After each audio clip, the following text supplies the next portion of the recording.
Sa video na ito mga ka-dreamers, update ko kayo sa ating local farming. Pangunahing ginagawa natin dito sa ating munting sakahan.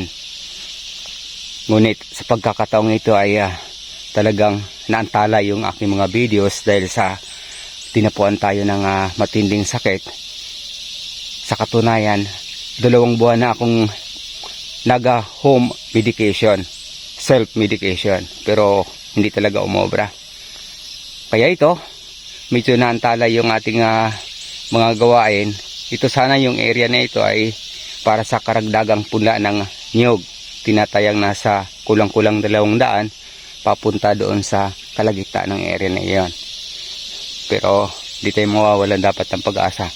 Pagsubok lamang ito. At yung area din sana ito, plano natin pupunla ng mais. Papunta dyan sa area niya, nalinis na natin hanggang doon sa dulo na yan, sa kapatagan.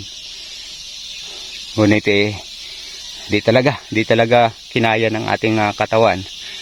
Kaya kailangan natin pumunta ng hospital para magpa-check up, para malaman kung ano talaga yung tunay na kalagayan ng ating kalusugan.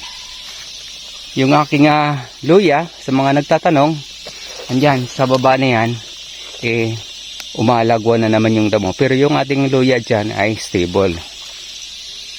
Yung ating nyug naman, mukhang mantala yung paglilinis. Ito, sa bandang area na ito. Medyo malawak to. Tinatayang nasa 240 na puno yung kailangan natin lilinisin sana. Pero hindi pa ito.